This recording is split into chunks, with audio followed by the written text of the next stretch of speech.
नमस्कार व्यूअर्स, मैं हूं अमीश देवगन और रात के 9 बज चुके हैं और मैं हाजिर हूं आपके सामने सीएनबीसी आवाज पे टक्कर का ट्यूसडे एडिशन यानी मंगलवार एडिशन लेकर। और आज का ट्यूसडे एडिशन बेहद खास है क्योंकि हमारे साथ केंद्रीय मंत्री एक्सक्लूसिव बातचीत करने के लिए मौजूद होंगे। बिहार के पटना में 23 जून को विपक्षी दलों की एक बहुत अहम और बड़ी बैठक होने वाली है, लेकिन बैठक से पहले ही केजरीवाल और ममता बनर्जी ने कांग्रेस के सामने कई तरह की शर्तें रख दी, जिनको मानना कांग्रेस के लिए टेढ़ी खीर है। वहीं दूसरी ओर प्रधानमंत्री मोदी का ऐतिहासिक यूएस दौरा भी शुरू हो चुका है। तो आज इन दोनों मुद्दों पर होगी सीएनबीसी आवाज पे जोरदार टक्कर। यूएस में मोदी लहर, विपक्ष ने कसी कमर, और हमारे साथ होंगे केंद्रीय मंत्री हरदीप सिंह पुरी इस पर एक्सक्लूसिव बातचीत करने के लिए, और फिर हम इस चर्चा को आगे बढ़ाएंगे। तो स्वागत है आपका सीएनबीसी आवाज की टक्कर में।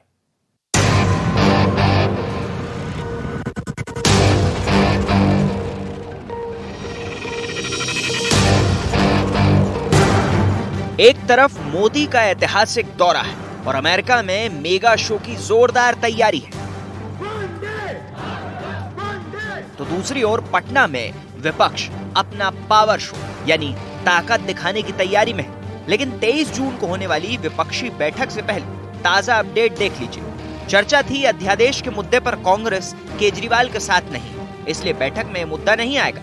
लेकिन केजरीवाल अलग ही ताल ठोक रहे हैं और कांग्रेस उन्हें कोस रही है। कांग्रेस से मैं उम्मीद करता हूँ सारी पार्टियां पूछेंगी उस मीटिंग में, भाई आप अपना स्टैंड बताइए। उस मीटिंग का सबसे पहला एजेंडा होगा अध्यादेश। केजरीवाल जी और मोदी जी की मोडस ऑपरेंडी एक ही है, इसीलिए हम कहते हैं ये बड़े भाई और छोटे भाई का संबंध है। खुद के 2 मंत्री भ्रष्टाचार के आरोप में जेल में है, एक मुख्यमंत्री दारू की ऐसी अवस्था में पहुंचता है कि हवाई जहाज में बैठने के लिए योग्य नहीं माना जाता। कौन बनेगा प्रधानमंत्री, आप देख ही रहे हैं, आपस में खटपट है। ये कुर्सी के लिए स्वार्थी लोगों का एक गठबंधन है। अखिलेश कह चुके हैं कि उत्तर प्रदेश में समाजवादी पार्टी 80 सीट जीतेगी। पश्चिम बंगाल में कांग्रेस ममता बनर्जी की कृपा पर टिकी। सौरभ भारद्वाज कह रहे हैं कि कांग्रेस ने हमारा घोषणा पत्र चुरा लिया। आम आदमी पार्टी ने कांग्रेस को पंजाब और दिल्ली में न लड़ने का ऑफर दिया, तो कांग्रेस नेता गौरव वल्लभ ने सौरभ भारद्वाज को फ्रस्ट्रेट बता दिया। इस बीच नीतीश कुमार का स्टालिन से मिलने वाला चेन्नई दौरा अचानक रद्द हुआ, तो उस पर भी सवाल उठ रहे हैं। विपक्ष के पास ना नेता है, ना नीति है, और नीयत में भी खोट है। तो बड़ा मुद्दा यही है कि इतने विरोधाभास के बीच क्या विपक्ष एक मंच पर आएगा? इसी पर होगी देश की सबसे बड़ी बहस। तो अब सीएनबीसी आवाज के दर्शकों, वक्त है केंद्रीय मंत्री श्री हरदीप सिंह पुरी से एक्सक्लूसिव संवाद करने का। सीधा रुख कर लेते हैं हरदीप सिंह पुरी का। पुरी साहब, अभिनंदन है आपका। मेरा सवाल बहुत महत्वपूर्ण है और ये पहला सवाल यही है कि एक तरफ प्रधानमंत्री मोदी अमेरिका के दौरे पर हैं और विपक्ष यहां पर अपने आप को एकजुट करने का एक बड़ा प्रयास कर रहा है और कह रहा है कि इस बार बीजेपी को 100 सीटों पे हम सिमटा देंगे और बाकी खेल बन जाएगा। देखिए, पहले तो मैं आपका धन्यवाद करना चाहता हूं। आपने मुझे अपने इस प्रोग्राम में के साथ जोड़ा। जो माननीय प्रधानमंत्री जी की अमेरिका की ये जर्नी है, ये सिर्फ ऐतिहासिक नहीं है, but it is also a visit which will qualitatively alter the nature of India US relations, और ऑल्सो जो जियोपॉलिटिकल सिचुएशन है उस पे भी इसका असर पड़ता है। मैं आपको बताता हूं क्यों। मैंने इंडो यूएस रिलेशनशिप बहुत सालों से स्टडी की है और मैं देखता हूं कि हम एक ज़माना था कि अमेरिका को हमारे जो वेस्टर्न नेबर है उसका मिलिट्री सपोर्ट सिस्टम में हम मानते थे। वहाँ से जो आतंकवाद आता था उसको उस पर अमेरिका पूरी तरह से हमें लगता था हमारा साथ नहीं देता। आज हमारी सिचुएशन ये है कि अमेरिका जो एक 23-24 ट्रिलियन डॉलर की अर्थव्यवस्था है और हम ऑन द जर्नी है तीसरे नंबर पे आने की।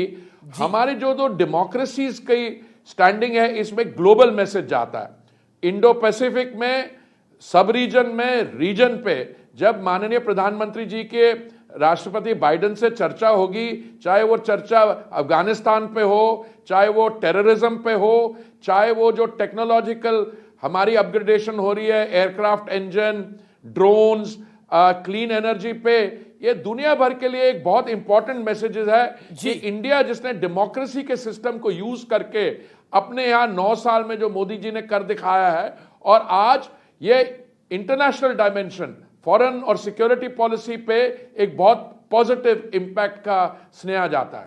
आप बहुत महत्वपूर्ण बात कर रहे हैं। मेरा एक सवाल जो कि बहुत महत्वपूर्ण है, और जो सवाल यही है कि एक तरफ प्रधानमंत्री मोदी का मेगा शो है और दूसरी तरफ विपक्ष का पावर शो है। बेशक प्रधानमंत्री मोदी अमेरिका जा रहे हो, बाइडेन उन्हें सम्मानित कर रहे हो, लेकिन विपक्ष कह रहा है कि इस बार हटाना है नरेंद्र मोदी को। देखिए, विपक्ष का जो एस्टैब्लिश गवर्नमेंट है उन्हें हटाना उनका अधिकार बनता है, वो ऑपोजिशन में है। पहली बात तो वो तय कर ले इनमें से कौन हटाने की बात कर सकता है और करने की पोजीशन में है। जो यहाँ पे कोई मीटिंग होने जा रही है, पहले आपस में डिसाइड कर ले। मैंने स्टेटमेंट्स देखनी है कि बहन मायावती अलग लड़ेगी इलेक्शन, कुछ और राजनीतिक दल अलग लड़ेंगे। हमारे जो युवा नेता हैं वो भी अपने फॉरेन टूर से आए हैं, पता नहीं लगता कहाँ थे वो युवा नेता और बीच में कहाँ चले गए। अब युवा नेता आके कितनी देर आराम करेंगे और फिर पार्टिसिपेट करेंगे। आप किस युवा नेता का जिक्र कर रहे हैं? कंबाइंड ऑपोजिशन का फेस। आप किस युवा नेता का जिक्र कर रहे हैं जो कुछ दिन पहले विदेश में बोल रहे थे? उनकी बात कर रहे हैं, राहुल जी की? जो विदेश में बोल रहे थे, जो विदेश जाते हैं तो उनको सडनली डेमोक्रेसी याद आ जाती है। उन्होंने कहा कि इन इंडिया 2 चीजें उन्होंने कही। उन्होंने कहा कि in India democracy is under threat और माइनॉरिटीज। जहां तक डेमोक्रेसी की बात थी, मुझे याद है जून 1975 में 25 जून को इमरजेंसी लगी थी। वही मतलब 1-2 दिन की बात, 2-3 दिन की बात है संडे को। भाई साहब, अगर भारत में जो हमारी डेमोक्रेसी है ये एज ओल्ड है, हम है मदर ऑफ डेमोक्रेसी। वैशाली में रिपब्लिक्स थी। ये युवा नेता को भारत के बाहर जाके सडनली डेमोक्रेसी याद आती है।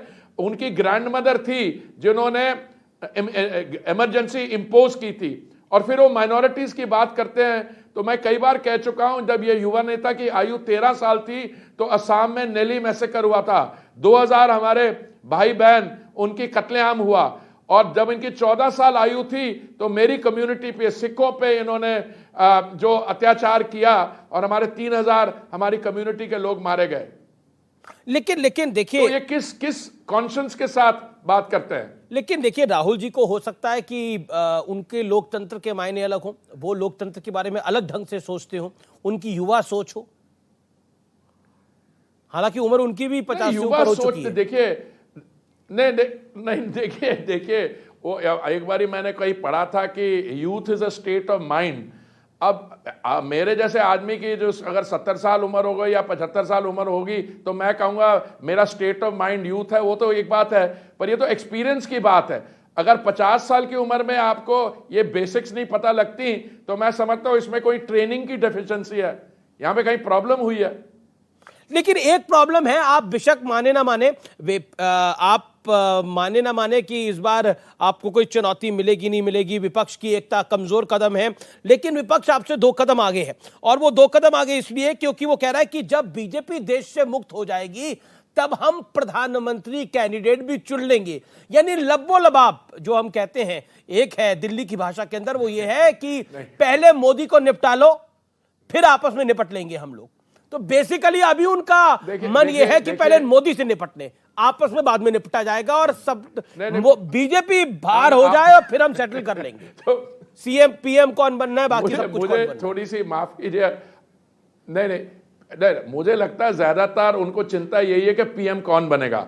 अभी जो मौजूदा लाइनअप है उसमें नीतीश बाबू भी हैं, उसमें ममता जी भी हैं, उसमें कई और बड़े बड़े नेता हैं। पहले वो आपस में फैसला कर ले, क्योंकि उनके आपस में फैसला नहीं हो रहा तो वो कह रहे हैं कि पहले हम भारतीय जनता पार्टी को हरा लें। भारतीय जनता पार्टी को डिस्प्लेस करने के लिए उनको प्रोग्राम चाहिए, उनको कंटेंट चाहिए। भारतीय जनता पार्टी इस समय अपने 9 साल का कार्य जो है विकास का, उसका रिपोर्ट कार्ड जनता के सामने रख ली है। और जब 2024 में चुनाव होंगे, हम पूरे 10 साल का अपना जो विकास का काम है वो जनता के आगे रखेंगे। मुझे लगता है कोई कहीं पुरी साहब, ये तो मानना पड़ा, काउंटर सवाल है, ये तो मानना पड़ेगा कि विपक्ष की एकता की जो पहली कड़ी थी, यानी नीतीश कुमार ने उस कड़ी को तो पूरा कर लिया है। 23 तारीख को अब ऑल पार्टी मीटिंग होने तो जा रही है, यानी पहला इंटेंशन तो क्लियर दिखाई दे रहा है कि ऑल पार्टी मीटिंग तो हो जाएगी। अब केजरीवाल कुछ बोले, कांग्रेस कुछ बोले, लेकिन मीटिंग तो हो रही है। एक छत के नीचे ये बैठेंगे। गृह मंत्री कौन बनेगा, वित्त मंत्री कौन बनेगा, पेट्रोलियम मंत्री कौन बनेगा, वो बात भी तय करेंगे ये लोग। नहीं, बहुत अच्छा होगा। अपनी शैडो कैबिनेट बनाएंगे तो शैडो कैबिनेट में ये तय करेंगे पेट्रोलियम और नेचुरल गैस मंत्री कौन होता है। ये ब्रिटिश पार्लियामेंट की ट्रेडिशन है। पर अगर आप सीरियस लेवल पे इस पे ले आइए, मुझे लगता है इनमें से पेट्रोलियम मंत्री किसी के बनने की ज्यादा इच्छा नहीं है। ये सिर्फ प्रधानमंत्री के पद के लिए है। अगर 6 दावेदार हों तो हम लोग फैसला कर सकते हैं और इनको ये सुझाव दे सकते हैं। हफ्ते में 7 दिन होते हैं, इसमें तय कर ले कि मंडे को कौन होगा और फ्राइडे को प्रधानमंत्री कौन होगा। ये तो आप उनका मजाक उड़ा रहे हैं कि मंडे को कौन, मंडे टू संडे में शिफ्ट लगेगी प्राइम मिनिस्टर की। लेकिन एक सवाल है, क्या इस एग्जाम्पल को इग्नोर किया जा सकता है कि लेफ्ट और कांग्रेस बंगाल में पहले साथ में आई, त्रिपुरा में उसके बाद साथ में आई, और त्रिपुरा में तो बीजेपी को उन्होंने टक्कर भी दे दी। कर्नाटक में चुनाव आपको अभी लेटेस्ट चुनाव में हराया है। इससे पहले हमने हिमाचल में भी सत्ता परिवर्तन देखा है। क्या आपको लगता है कि ये जो चीज है इसे इग्नोर नहीं किया जा सकता? ये जो विपक्षी एकता है वो पर सीट पर कैंडिडेट देने की बात पे विचार कर रहे हैं। It is worrying for Bharatiya Janata party. देखिए, No, I think it is more an exciting talking point for the distinguished members of the 4th estate, जिसमें आप भी हैं। मैं आपको थोड़ा सा इसको वापस ले जाना चाहता हूँ। लोकतंत्र में, वाइब्रेंट डेमोक्रेसी में चुनाव होंगे, और हमारे यहाँ तो हर समय चुनाव होते हैं। अब कोई चुनाव कोई जीतेगा, हारेगा। अब हिमाचल हमारा वोट डिफरेंस 0.9% था। कर्नाटक में हमारा वोट परसेंट तो कम नहीं हुआ, 36% का 36% है। और दूसरा, लोकसभा के चुनाव और और विधानसभा के चुनाव में एक बेसिक डिफरेंस है। उस समय हमारा वोटर नेशनल देखता है, पर उसके अलावा जो पार्टीज केरला में एक दूसरे के साथ रह सकती हैं, वो वेस्ट बंगाल और बाकी जगह शायद नहीं रह सकती। ये बहुत एक्टिव डायनेमिक्स है। और मैं आपको बताता हूं, अगर केजरीवाल जी किसी ऑर्डिनेंस पे सपोर्ट चाहते हैं तो कांग्रेस, जिसके खिलाफ उन्होंने अपनी पार्टी एक जन आंदोलन जो भ्रष्टाचार के खिलाफ था वो कांग्रेस पार्टी उनका साथ नहीं देगी। देखिए, आप भी यही है। अभी इस दौरे के ये पीएम साहब का बहुत एक इंपॉर्टेंट ट्रिप है, ये हो जाए। इसके साथ विरोधी दलों की एकता की जो उनका संकल्प है, अभी देखते जाइए। अभी तो गेम शुरू हुई है। अभी तो एक्ट 1 सीन 1 है। एक्ट 1 और सीन 1 है, तो मैं इस इंपॉर्टेंट एक्ट की बात कर लेता हूं। वेस्टन चर्चिल के बाद, नेल्सन मंडेला के बाद जब प्रधानमंत्री मोदी जो हैं वो लगातार पहले ऐसे भारतीय बनेंगे जो कि अमेरिका में दूसरी बार बोलेंगे। क्या आपको लगता है, खासतौर पर जॉइंट सेशन को एड्रेस करेंगे, इसके क्या मायने हैं? इसकी बहुत डीप सिग्निफिकेंस है। इसी मैं आपको बताऊं कि एक ऐसा देश है यूनाइटेड स्टेट्स ऑफ अमेरिका, वहां पे स्टेट विजिट्स काफी कम होते हैं, और एक किसी वर्ल्ड हेड ऑफ स्टेट और गवर्नमेंट को दूसरी बार ये निमंत्रण देना कि वो आके joint session of the parliament उनकी कांग्रेस को एड्रेस करे, that is a reflection on the stature of the leader और the stature of the country. जो पिछली बारी जब मोदी जी गए थे 2014 में से, जब से उन्होंने दायित्व संभाला, पिछले 9 साल में इंडिया में क्या हुआ, और मोदी जी की जो पर्सनल केमिस्ट्री है, सिर्फ राष्ट्रपति बाइडेन के साथ नहीं, अभी जब हाल में G7 के लिए गए थे जापान या साउथ पैसिफिक गए थे, या प्रेसिडेंट पुतिन, सबके साथ उनकी पर्सनल स्टैंडिंग है। एक सवाल में आपसे, यूएस कांग्रेस ने निमंत्रण दिया। एक सवाल मैं पूछना चाहता हूं, क्योंकि आपने फॉरेन पॉलिसी को बहुत समय तक देखा है, क्या बदलाव आया है? If one line you have to say, तो आपको अपने रिजीम में, अपने टर्म में, क्योंकि आपने फॉरेन पॉलिसी को कई वर्षों तक देखा है, लंबे अरसे तक देखा है, तो आपको क्या एक बड़ा चेंज दिखाई देता है? What has changed for India? India में बदलाव क्या है? ये दो डेमोक्रेसीज जो हैं, एक तो world's largest economic power, 23-24 trillion dollar की जीडीपी अर्थव्यवस्था, और एक कंट्री, डेवलपिंग कंट्री जो एक विकसित देश बनने जा रहा, उनकी जो इंटरैक्शन है, this is the interaction between two mature democracies. पहले यूएस के साथ जो संबंध होते थे वो प्रेस्क्रिप्टिव थे, वो हमें कहा जाता था आप ये करिए, आप वो करिए, कई एरियाज में डिसएग्रीमेंट होता था, पर अभी मुझे नहीं लगता कि वो हमें कहते कि आप इस तरह के नियम या नीति फॉलो करिए या दूसरी तरफ के। मैंने जो देखा इन 9 सालों में बिल्कुल सी चेंज है रिलेशनशिप में। क्या खाली 9 सालों की नहीं बात कर रहा, आपका जो अनुभव रहा है फॉरेन पॉलिसी के क्षेत्र में, उसके आधार पर योर व्यू। मैं बताता हूं, मैं जॉइंट सेक्रेटरी था अमेरिका डेस्क में, जब मैं विदेश मंत्रालय में था। हम लोग बात कर रहे हैं ये अर्ली 90s की। उस समय हमें ये कहा जाता था कि आप ये करिए, आप वो करिए, हमें प्रिस्क्रिप्शन दी जाती थी, क्योंकि उस समय कोल्ड वॉर प्रिज्म के थ्रू ये हमें देखते थे। वो देखते थे कि हमारा शायद कोल्ड वॉर में हम नेचुरल अलाइज हैं जो अर्स्टवाइल सोवियत यूनियन के। अब हमारी मैच्योर रिलेशनशिप है अमेरिका के साथ भी, रूस के साथ भी, बाकी देशों के साथ भी। तो एक क्वालिटेटिव चेंज आई है ओवरऑल पीरियड में, जो एक्सेलरेट हुई है 2014 के बाद। जी चलिए, मेरा अगला सवाल है, नेहरू मेमोरियल का जो नाम बदला गया उसको लेकर कांग्रेस बहुत ज्यादा परेशान हो गई। कांग्रेस का कहना है कि छोटे मन से कोई बड़ा नहीं होता, उस पर आपका रिएक्शन? देखिए, अगर मैं जहां रहता हूं अकबर रोड में अपने घर से निकलूं और हवाई अड्डे के जाने की तरफ कोशिश करूं, तो मेरे को पास करना पड़ेगा एक इंदिरा गांधी स्टेडियम, एक नेहरू म्यूजियम, एक कुछ सारे परिवार के लोगों के नाम पे। तो क्या हो रहा है कि नेहरू जी का तो जो इंपॉर्टेंट रोल है हिस्ट्री में वो तो रहेगा, पर कम से कम बाकी भी प्रधानमंत्री रहे हैं पंडित जी के अलावा, गुलजारी लाल नंदा, लाल बहादुर शास्त्री, पीवी नरसिम्हा राव, डॉक्टर मनमोहन सिंह, श्री अटल बिहारी वाजपेयी जी, और तो इस सारे रहे हैं, इंदिरा गांधी जी जो मैं भूल गया। तो अभी अगर आपके पास एक प्रधानमंत्री संग्रहालय है सबका, तो इसमें किसी को क्यों तकलीफ होनी चाहिए? लेकिन आपत्ति तो हुई है, तकलीफ तो हुई है, और तकलीफ सिर्फ इसमें नहीं हुई है, गीता प्रेस को जो एक सम्मान दे दिया उस पर भी तकलीफ हुई है। जयराम रमेश ने ट्वीट कर दिया है, और कांग्रेस को लग रहा कॉम्युनल है ये। नहीं, कमाल की बात है। गीता प्रेस ने जो, मैं तो आप गोरखपुर में खुद मैंने देखा, और जो इन्होंने काम किया किसी व्यक्ति को थोड़ी ना दे रहे हैं। अगर मान लीजिए कोई हमारी संस्था के साथ कोई जुड़ा हुआ व्यक्ति उसको दे रही है, गीता प्रेस ने जो काम किया है ओवर सो मेनी ईयर्स, और ये भूल गए, इन्होंने तो खुद स्टैंप निकाले थे उनके लिए, बाकी किए थे, ये अपनी चीजें भूल जाते हैं। तो जयराम रमेश ने तो ट्वीट कर दिया, उनको कॉम्युनल नजर आ रही है गीता प्रेस। हालांकि कांग्रेस के कुछ नेताओं ने चिट्ठी लिख दी है खड़गे जी को कि इस तरह का काम नहीं होना चाहिए।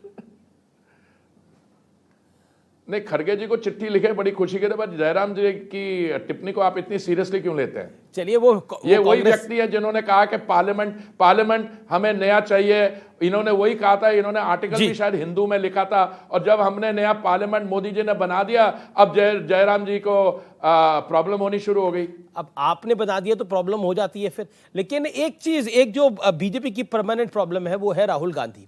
उस प्रॉब्लम के बारे में आप क्या कहना चाहते हैं? क्योंकि उसका जो एक नया वर्जन आया है, वर्जन 2.2 राहुल गांधी का जो है, उसमें वो ट्रक ड्राइवर के साथ भी घूम रहे हैं, वो अपने आप को एक सामान्य नागरिक देश का दिखाने का प्रयास कर रहे हैं, और कुछ हद तक उसमें सफल भी हो रहे हैं। आपका राहुल गांधी वर्जन 2.0 पर क्या कहना है? आपका वर्जन क्या है उस पर? मुझे ये क्लियर नहीं हूं कि राहुल गांधी वर्जन 2.0 को हमें सीरियसली लेना चाहिए या इसकी एंटरटेनमेंट वैल्यू को वेलकम करना चाहिए। अब वो किसी ट्रक में चलना चाहें और ट्रक को एयर कंडीशनड हो, या वो किसी ट्रेलर में चलें जो जिसमें 5 स्टार हो, उसमें मुझे कोई प्रॉब्लम नहीं है। वो बाद में पता लगा वो ट्रक ड्राइवर भी कांग्रेस पार्टी का कार्यकर्ता है। जी, वो बाद में निकल आया। लेकिन फिर भी मतलब ये जो वर्जन है, ये वर्जन जो है, ये आपको लग कैसा रहा है? क्या आपको लगता है कि अब राहुल गांधी एक मैच्योर पॉलिटिशियन है और अब वो टक्कर दे पाएंगे? क्योंकि काफी सारे लेख लिखे गए इसी बीच राहुल गांधी में कि अब राहुल गांधी तैयार हैं मोदी के सामने। देखिए, एंटरटेनमेंट वैल्यू पे तो मुझे कोई शक नहीं है। अगर वो सीरियस पॉलिटिशियन बनना चाहते हैं तो मैं उनको ये सुझाव दूंगा कि हमारे मोदी जी के बारे में आपको एक थोड़ा सा एग्जाम्पल दे दूं। एक बार ये अमेरिका आए थे और उस समय वो अपनी फास्टिंग पे थे, 10 दिन उन्होंने सिर्फ पानी पिया। ओके, उसको मैं कहता हूं कमिटमेंट। मोदी जी रात को आज न्यूयॉर्क पहुंचेंगे और पहुंचेंगे कोई शायद मिडनाइट, कल सुबह यूएन जनरल असेंबली के लॉन्च पे वो योगा करेंगे, कुछ लोगों को मिलेंगे और एकदम चले जाएंगे। उसके बाद वॉशिंगटन और पैक डे का प्रोग्राम है। मैं चाहूंगा राहुल गांधी जी भी किसी समय जो उनका दिन का प्रोग्राम हो उसका जरा बताएं, लोगों को पता लगे उनमें कितनी लोकप्रियता है और किससे मिलते हैं। और ये सेंस ऑफ इंटाइटलमेंट जो है उनकी, बिकॉज वो होती है बड़ी डिस्टिंग्विश्ड फैमिली है, वो पता लगेगा कि इसमें आम लोगों से मिलते हैं और फुल टाइम राजनीति कर रहे हैं कि नहीं। लेकिन राहुल गांधी भी अमेरिका के दौरे पर गए थे, उन्होंने भी वहां पे काफी संवाद करा और कांग्रेस कहती है कि उनके भी बड़े एक्शन पैक्ड डे रहे हैं। जी रहे, वो तो नजर आ रहा है। उन्होंने डेमोक्रेसी पे और माइनॉरिटीज दोनों पे चिंता व्यक्त की। जी, आपका बहुत बहुत शुक्रिया हमें समय देने के लिए, हर बात विषय पर अपनी बात रखने के लिए। Thank you so much Hardeep Singh Puri, और always pleasure talking to you. Thank you, नमस्कार। और अब वक्त है सुप्रसिद्ध विश्लेषण का। गठबंधन में कांग्रेस की संभावित हैसियत का विश्लेषण देखिए। ममता बनर्जी कहेंगी कि पश्चिम बंगाल छोड़ दो, केजरीवाल कहेंगे दिल्ली और पंजाब छोड़ दो, अखिलेश कहेंगे उत्तर प्रदेश छोड़ दो, और तो और नीतीश तेजस्वी कहेंगे कि बिहार का पूरा बिहार छोड़ दो। एनसीपी और उद्धव ठाकरे चाहेंगे कि तुम महाराष्ट्र छोड़ दो। यानी कोई फिल्मी कहानी नहीं है, ये देवदास फिल्म की कहानी नहीं है, ये रियल स्टोरी है भैया। और बड़ा सवाल ये है, क्या कांग्रेस के सियासी बलिदान की ये सबसे बड़ी परीक्षा होने वाली है? ये जो चुनावी बैठक है, इसमें सबसे बड़ी कुर्बानी अगर मांगी जाएगी तो क्या कांग्रेस से मांगी जाएगी? कांग्रेस को कहा जाएगा कि दिल्ली छोड़ दो, पंजाब छोड़ दो, उत्तर प्रदेश छोड़ दो। तो कांग्रेस अगर 6 प्रदेश छोड़ देगी तो क्या 3 राज्यों से 4 राज्यों से चुनाव लड़ेगी, यह तय करना है। और क्योंकि स्टालिन बोलेंगे तमिलनाडु छोड़ दो। बढ़ता हूं मैं आगे, और मेरे साथ आज कौन कौन जुड़ रहा है। प्रेम शुक्ला एक तरफ है, दूसरी तरफ अभय दुबे है, कांग्रेस पार्टी के नेता प्रवक्ता। सुब्राष्ट्रा है एक तरफ, तो दूसरी तरफ रीना गुप्ता है, स्पोक्सपर्सन आम आदमी पार्टी की। अनुराग भदौरिया है समाजवादी पार्टी के। आप तमाम लोगों का अभिनंदन है। लेकिन प्रेम शुक्ला कहते हैं होता वही है जो राम रच गए हैं, लेकिन इस बार विपक्ष भी चक्रव्यूह रच रहा है, और चक्रव्यूह ऐसा रच रहा है, वो कह रहे हैं कि इस बार सब एक हो जाएंगे तो मोदी हार जाएंगे। देखिए अमित जी, अभी आप ही की अपनी स्टोरी में विपक्ष में कितनी विसंगतियां हैं। विपक्षी एकता में सूत न कपास जुलाहों में लट्ठम लट्ठा, एक बड़ी मशहूर कहावत है। वो आप देखिए कि कैसे विपक्ष है, कांग्रेस के नेतृत्व में विपक्ष कैसे एक होगा। मुझे बताइए आप अमित जी, उत्तर प्रदेश में कांग्रेस का वोट कौन ले गया? सपा बसपा ले गई, तो उसी के साथ कांग्रेस एक हो जाएगी। बिहार में कौन ले गया कांग्रेस का वोट? राजद जदयू ले गई, उसी के साथ एक हो जाएगी। बंगाल में कौन ले गया कांग्रेस का वोट? तृणमूल कांग्रेस ले गई, उसी के साथ एक हो जाएगी। नहीं, क्या पता तमिलनाडु में कांग्रेस का वोट कौन ले गया? डीएमके ले गई। आप मुझे बताइए महाराष्ट्र में कांग्रेस का वोट कौन ले गई? एनसीपी ले गई। आप बताइए आंध्र प्रदेश में कांग्रेस का वोट कौन ले गया? वाईएसआर कांग्रेस ले गई। तो जिन लोगों ने कांग्रेस के वोट बैंक पर पिछले कुछ दशकों में कब्जा कर लिया, आज कांग्रेस अगर उन्हीं के पास याचना की मुद्रा में खड़ी है, और उस पर भी आप देख रहे हैं अगर कांग्रेस कुर्बानी की मुद्रा में खड़ी ना, मैं इसको पलट देता हूं। मैं आपके एनालिसिस को पलट देता हूं। याचना है, नहीं, मैं आपके एनालिसिस को पलट देता हूं। है वो आपके अनुसार याचना है। मैं कह रहा हूं अगर कांग्रेस कुर्बानी के, अगर अभय दुबे कुर्बानी देने को तैयार है तो फिर आपको क्या दिक्कत है? वो हो सकता है दिल्ली पंजाब छोड़ दे, हो सकता है उत्तर प्रदेश छोड़ दे, वो कहे कि सत्ता से बीजेपी बेदखल हो जाए, हम सब छोड़ने को तैयार है। तो फिर कुर्बानी अगर कांग्रेस देने को तैयार है तो आपको क्या दिक्कत है? हम कहां मना कर रहे हैं उनको? नहीं, वो कुर्बानी का बकरा बन जाए और शेष जो विपक्षी दल है वो ईद मना ले, हमको क्या उसमें चिंता है? हमारी क्या उनसे जो है। देखिए हमारे साथ कांग्रेस ने 2019 के चुनाव में लगभग 190 सीटों पर हमारा उनका सीधा मुकाबला हुआ। कांग्रेस सिर्फ 20 सीटें जीत सकी, 170 हम जीते। तो हमारे मुकाबले तो कांग्रेस जितना सामने खड़ी हो, हमको उतना बेहतर है।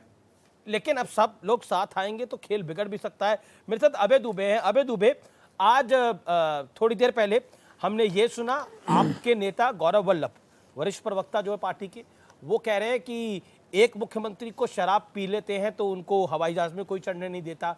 दूसरे मुख्यमंत्री के कई साथी जो हैं वो भ्रष्टाचार के आरोप में बंद हैं।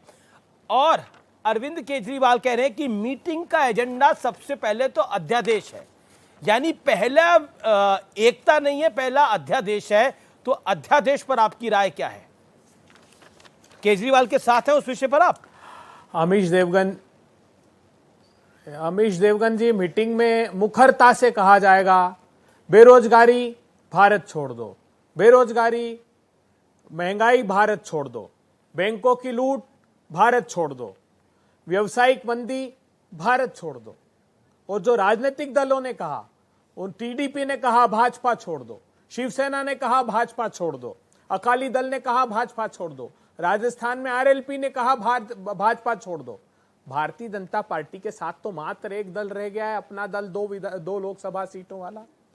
कांग्रेस पार्टी और गठबंधन का जहां तक प्रश्न है तो महाराष्ट्र में महाविकास अघाड़ी, एनसीपी, शिवसेना, कांग्रेस पार्टी जैसे दल साथ हैं दृढ़ता से।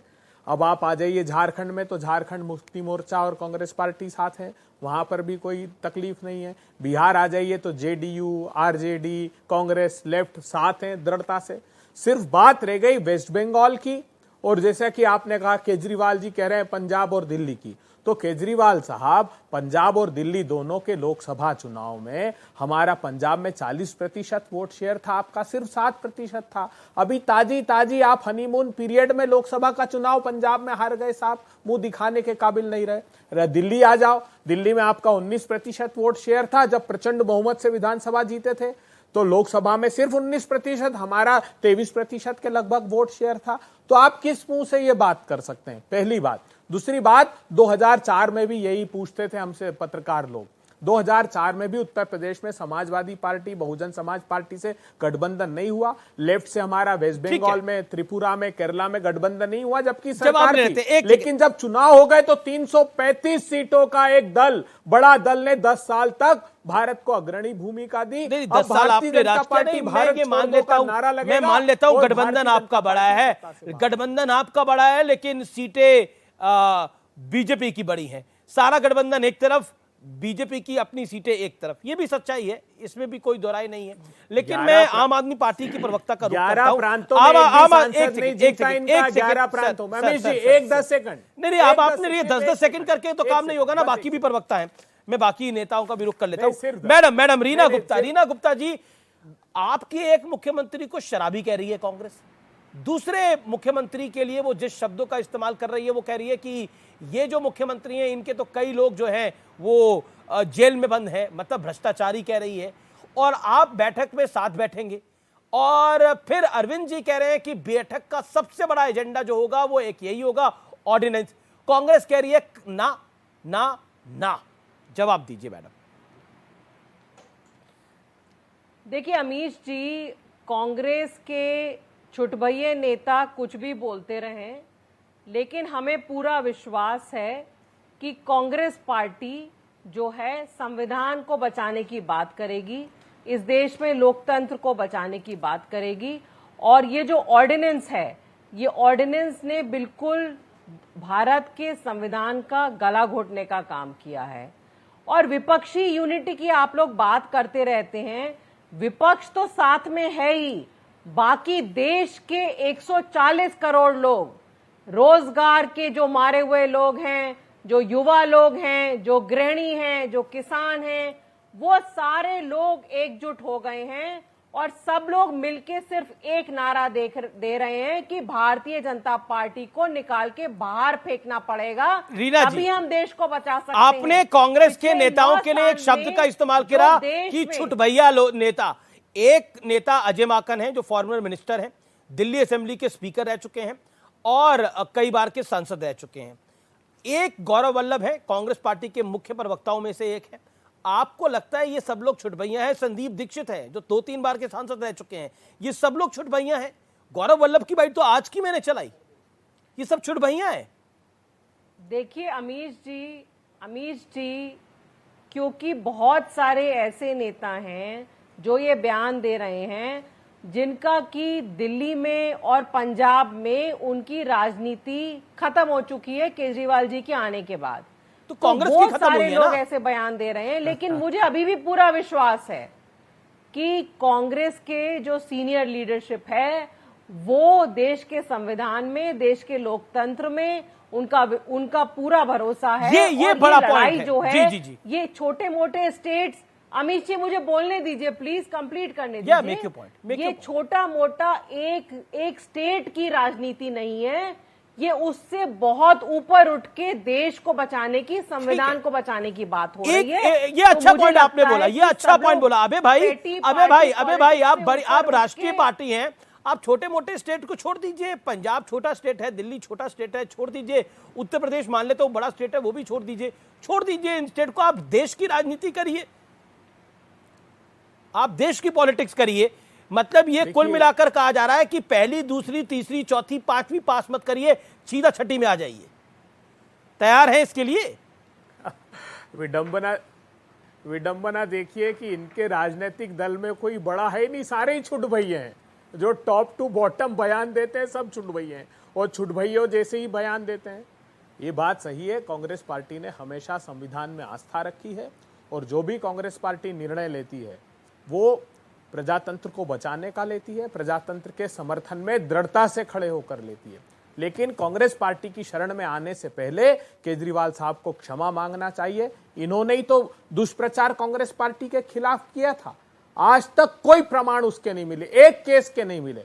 आप देखिए, कोर्ट ने कहा कि 7 साल तक प्रतीक्षा करते रहे 2G के केस में, कोई एक एविडेंस लेकर नहीं आया, और एक्विटल हुआ सब में।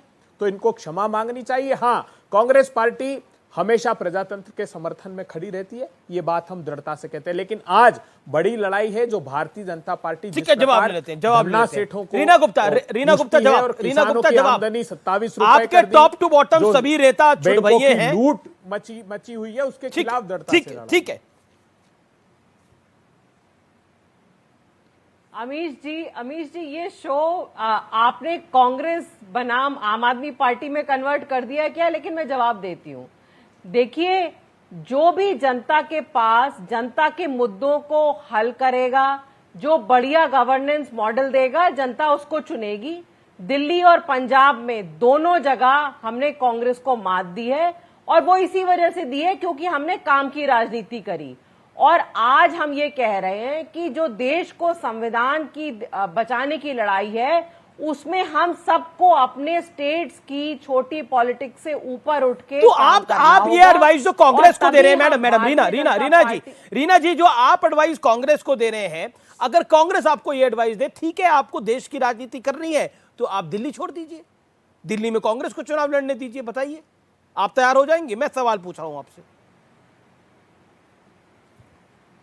नहीं, हम दिल्ली क्यों छोड़ दें? दिल्ली की जनता ने हमको फिर चुना है, कांग्रेस को दिल्ली पंजाब छोड़ की दें, जनता ने हमको चुना फिर है, दिल्ली तो हम कांग्रेस को दिल्ली, छोड़ दें, पंजाब क्यों को छोड़ दें कांग्रेस। लेकिन अमीश भाई इस समय डिबेट क्या हो रहा है? अमीश जी, डिबेट इस समय ये हो रहा है कि भारतीय जनता पार्टी से देश के 140 करोड़ लोग परेशान हैं, क्योंकि पिछले 9 साल में भुखमरी, बेरोजगारी, नहीं, ये बात आपकी, इस बात को मैं एक सेकंड लेकिन जो मैंने सवाल पूछा, मैंने मैडम रीना जी मैं अभी विषय पे आ रहा हूं। देखिए, विपक्षी एकता पर इससे सार्थक बहस कुछ नहीं हो सकती कि हम इत्मीनान से बात कर रहे हैं।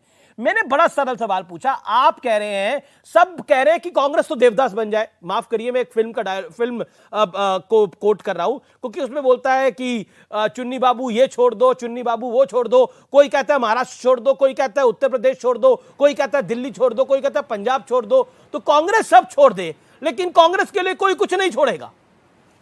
तो फिर ये नेशनल पॉलिटिक्स किस बात की करेंगे? दिल्ली ये नहीं लड़ेंगे, आंध्र ये नहीं लड़ेंगे, पंजाब ये नहीं लड़ेंगे, बिहार में सबसे कम सीटों पे ये लड़ेंगे, 2-4 सीटें जकात के तौर पर पूरा गठबंधन दे देता है।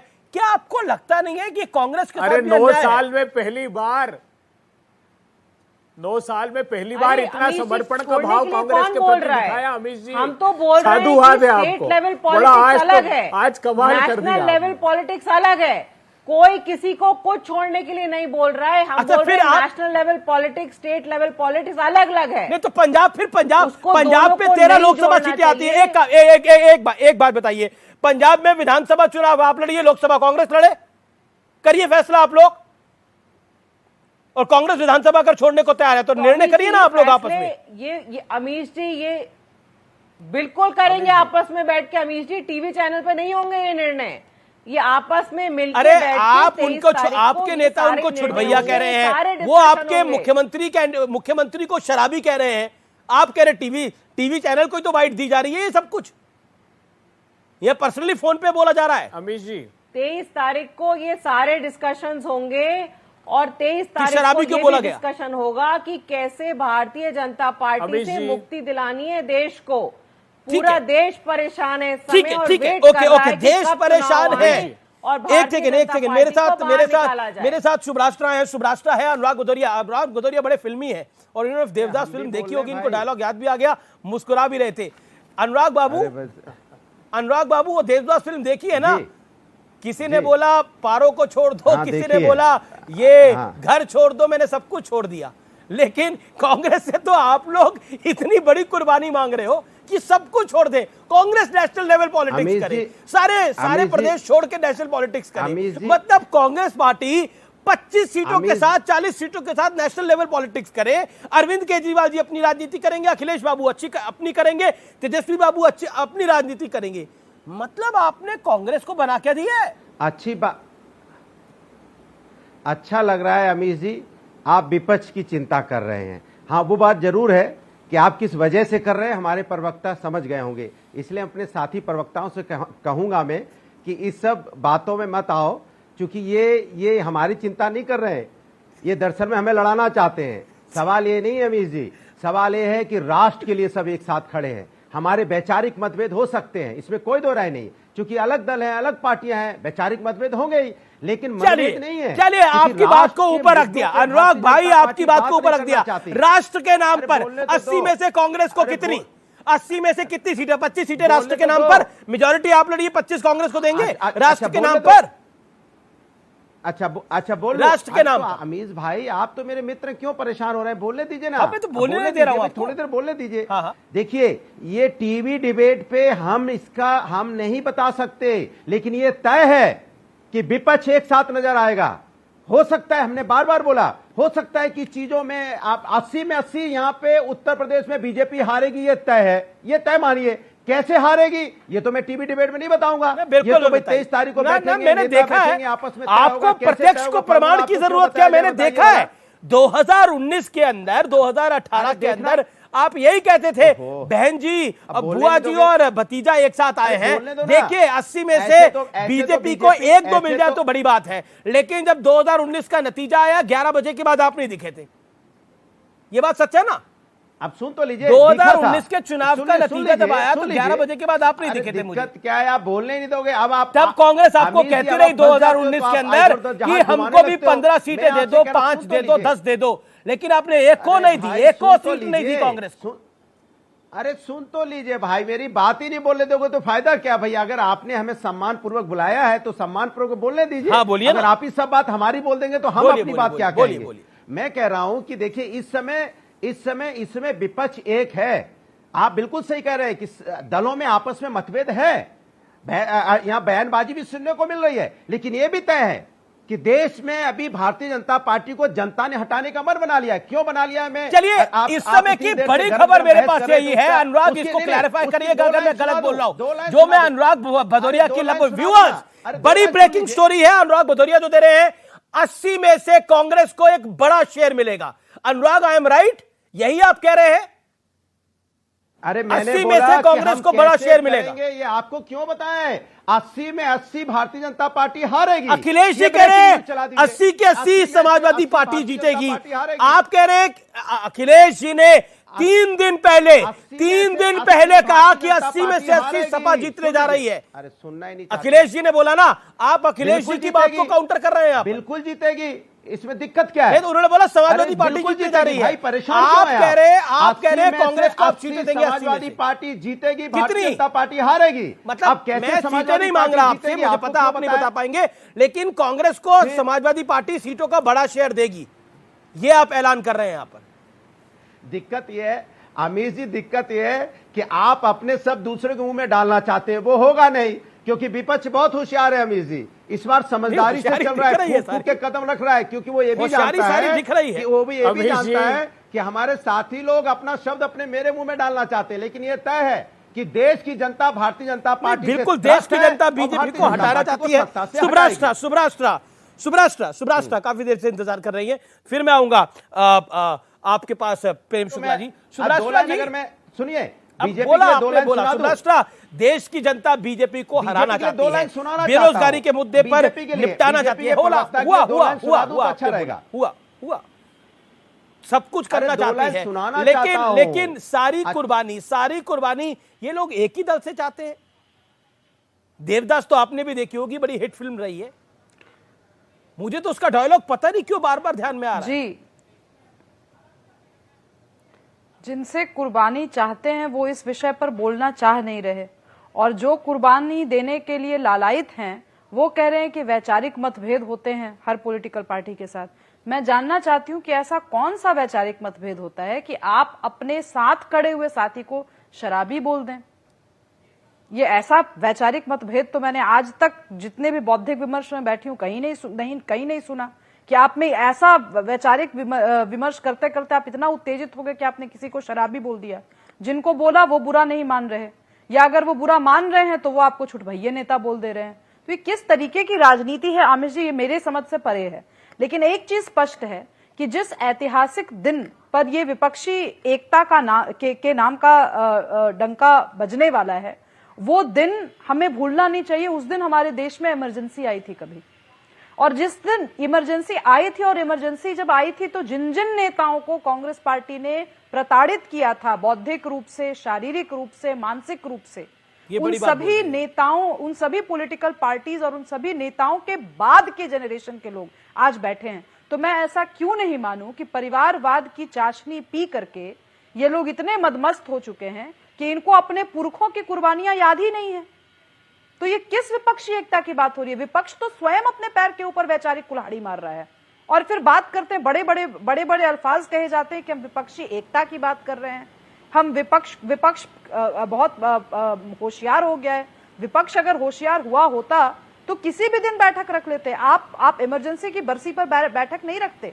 ये बहुत बड़ी घटना है, और मुझे लगता है कि इस देश का कोई भी युवा जो थोड़ा बहुत संजीदगी से अपना इतिहास जानता होगा, जो अपने पुरखों को नमन करना जानता होगा, वो इस विपक्ष को बख्शेगा नहीं आमिश जी, कि वो उन्हीं लोगों के साथ हाथ मिलाने जा रहे हैं जिन्होंने लोकतंत्र की हत्या की। और एक अंतिम बात मैं कहना चाहूंगी, और ये सारा ड्रामा लोकतंत्र बचाने के नाम पे हो रहा है। जी सुब्राष्ट्रा, नहीं आमिश जी, ये सारा ड्रामा लोकतंत्र बचाने के नाम पर हो रहा है। अध्यादेश को लेकर के राजनीति की जा रही है। मैं आपसे पूछना चाहती हूँ आमिर जी, क्या अध्यादेश हमारे संविधान का पार्ट नहीं है? क्या अभी तो मैंने सवाल पूछे नहीं है, तो आप जवाब क्या दीजिएगा? मुझे बोल तो लेने दीजिए। आप जब बोल रहे थे मैं कुछ नहीं बोल रही थी। जितने नेतागण यहाँ बोले मैं चुपचाप सुन रही थी। अब आप भी सवाल पूछने लगेंगे, सब सवाल आप लोग बोल रहे हैं, मैं कुछ नहीं कह रही थी। अनुराग जी, आप बदतमीजी क्यों करते हैं? आप सीमाएं क्यों लांघते हैं? पूछो तो फिर अमीर जी किस लिए बैठे हैं भाई? अब मैं बोल लूं कुछ? आप जनता से रूबरू होना बंद कर दीजिए ना। आप लोग भाषण देना जानते हैं, केवल आप लोग भाषण देना ही जानते हैं, और आपका भाषण हम जैसे लोग सुनते हैं, उसके बाद प्रतिक्रिया देते हैं। तो भी आप क्यों बोलने दें? आपको इतने दिन तो आपको उत्तर प्रदेश में बोलने दिया, क्या मिला हमें? लॉ एंड ऑर्डर चरमरा गई। थोड़ा पेशेंस रखिए, नेता है ना, पेशेंस रखिए, जनता की आवाज सुनने का मादा रखिए, और नहीं अगर सुन सकते तो प्रवक्ता पद से रिजाइन कीजिए, कोई और काम कीजिए। ओके, अनुराग अजीब स्थिति है। आप लोग बोलते हैं, अनुराग कुछ कहना चाह रहे हैं। अनुराग मैं बोल लूं? मैं बोल लूं? बोलिए। देखिए, हाँ देखिए अभी सुब्राष्ट्रा जी कह रही थी विपक्ष एकता। अरे भैया, आपको परेशानी किस बात की है? जब विपक्ष एक है, राष्ट्र के मुद्दों पे एक है, राष्ट्र बचाने की जरूरत है, लोकतंत्र का सम्मान बचाना है, संविधान बचाना है, राष्ट्र एक है, हम बड़े मकसद मैं यही तो बोल रही थी। आप सत्ता पाने के लिए भारतीय जनता पार्टी नहीं, सत्ता पाने के लिए भारतीय जनता पार्टी 22-23 पार्टियों से समझौता कर सकती है, गठबंधन कर सकती है। आज अकाली दल कहां चला गया, जेडीयू कहां चला गया? पूछता हूं मैं आपसे, शिवसेना के 2 आमिष जी, मुझे 10 सेकंड का समय चाहिए और इनका फीडर डाउन कीजिए। पीडीपी के साथ सरकार बनाई थी, आज नहीं है। तो भारतीय जनता पार्टी सत्ता बनाने के लिए गठबंधन करती है।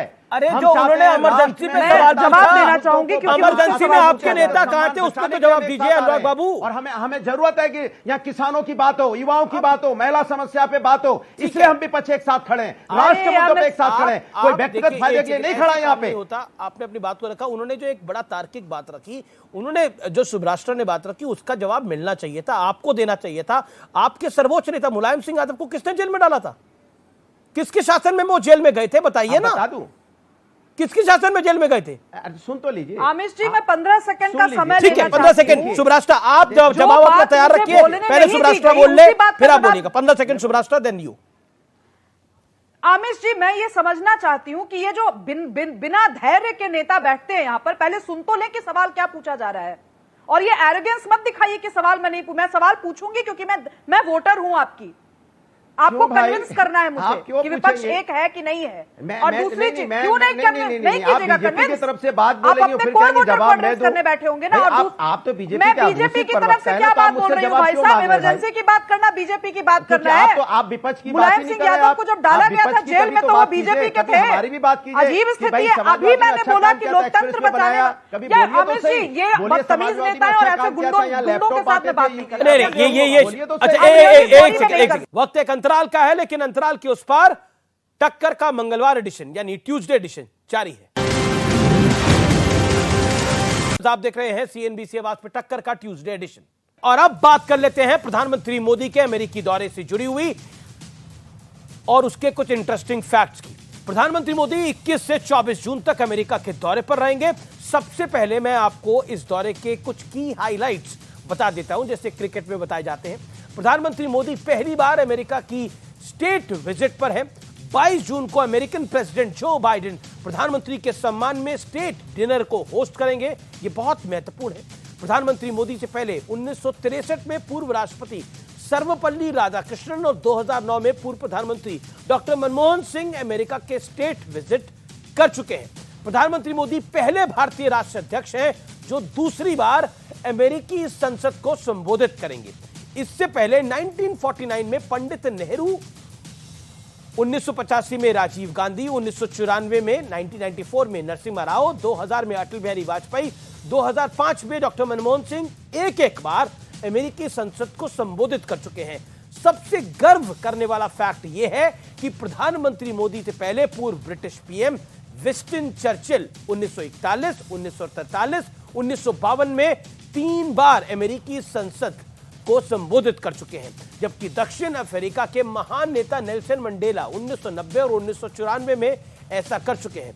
इसके अलावा इजराइल के प्रधानमंत्री बेंजामिन नेतन्याहू 3 बार और रूस यूक्रेन के युद्ध के बीच यूक्रेन के राष्ट्रपति जेलेंस्की 2 बार अमेरिकी संसद को संबोधित कर चुके हैं। यानी 140 करोड़ भारतीयों के प्रतिनिधि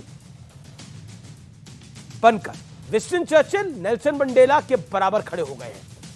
आपके लिए आज यह समझना बेहद जरूरी है कि स्टेट डिनर की इंपॉर्टेंस क्या होती है।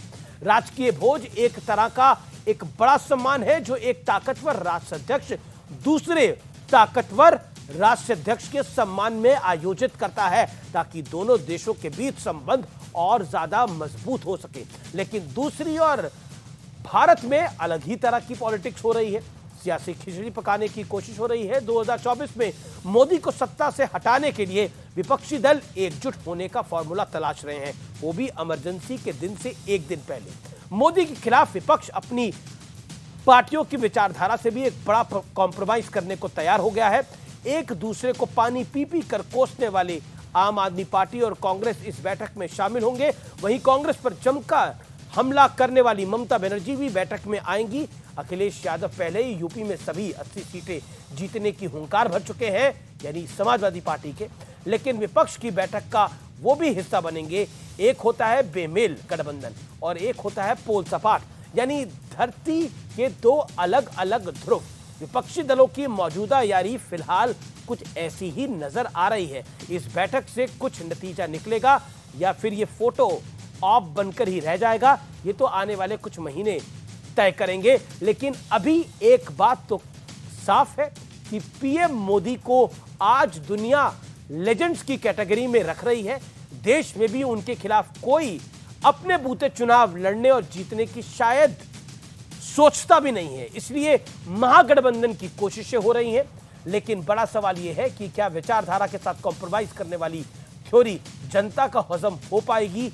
इस पे जरूर आप सोचिएगा, जरूर विश्लेषण करिएगा। फिलहाल सीएनबीसी आवाज के टक्कर में इतना ही। उम्मीद है आज का कार्यक्रम आपको जरूर पसंद आया होगा। नमस्कार, शुभ रात्रि, गुड नाइट।